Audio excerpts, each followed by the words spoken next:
Look, I love Like a Dragon series, or Yakuza, however you wanna call it.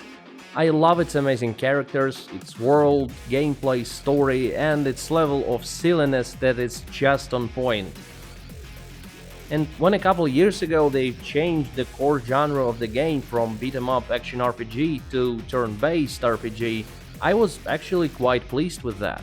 And even though no one will ever replace Kiryu and Majima, I also liked Ichiban and new cast of characters. However, I had one major problem with Yakuza Like a Dragon, and it's not directly related to gameplay itself, but rather to the game's publisher. Sega is a large company, and as any other big company, they like money. So selling the game at its base price of $60 or $70 is obviously not enough. So what Sega decided to do is to take a part of a full game and sell it separately as a DLC, and also include it in their version of Deluxe Edition. So they took away two jobs, Devil Rocker and Matriarch, and paywalled them. And it was available on release, so don't be fooled, it's not additional content. It's something that was in the original game and was available at the moment of its launch. Along with that, they've decided to sell separately some cosmetic items, which pretty much everyone does nowadays, some karaoke songs, and management mode set. Now, if you don't know, Yakuza Like Dragon has a minigame where you manage your company, and it is quite challenging. But not if you buy management mode set, which is basically paid cheats. I would call it pay to win, but it's a single player game, there's no competition. This DLC is just a cheat to simplify this minigame. Thankfully, this management mode is just a side activity, you don't need it to finish the game, but if you're a completionist, well, you either spend a lot of time grinding this minigame or buy cheats. Also, let me mention Like a Dragon Ishin, a remake of a spin-off that was previously only released in Japan.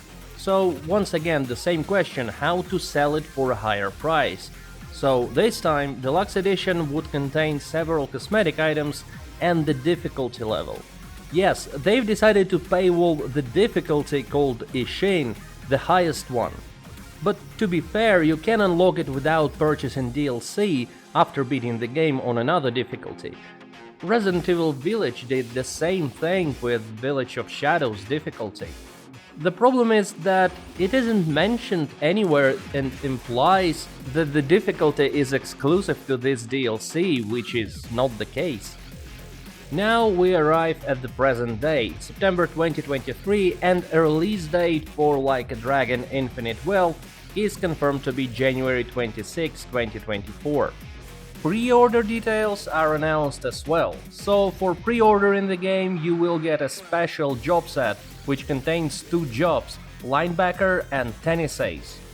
You may say it's not exactly paywalled, it doesn't come with an additional price if you pre-order, and that would be correct. However, it means that if you don't want to pre-order the game, you will have to pay later if you want these jobs, as after the release it will only be available as paid DLC. That's kind of the same thing Mortal Kombat 1 does with their Get Shansung for pre-order, but it's a little bit different for a service type game. For single player, it really doesn't make any sense other than getting more money from people without any effort. There is also a second pre-order bonus, Heroes Booster Pack, which is once again a paid cheat to level up your characters. And apparently you will be able to buy numerous items as much as you want, and pre-order one is just a complimentary basically. But the most interesting situation is with Deluxe Edition, which contains something that's called Master Vacation Bundle. So let's check what's inside this bundle.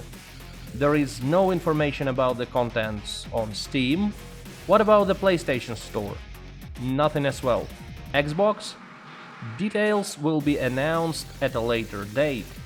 So it seems like they're trying to hide what's inside for some reason, as there is no information about this DLC except one place. their website for an Asian market, and here we finally have some clarification. Use your Like a Dragon Infinite Wealth clear data to play New Game Plus in one of 3 difficulty levels.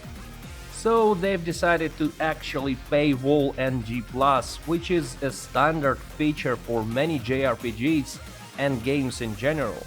And apparently this is not the first time they try to do it.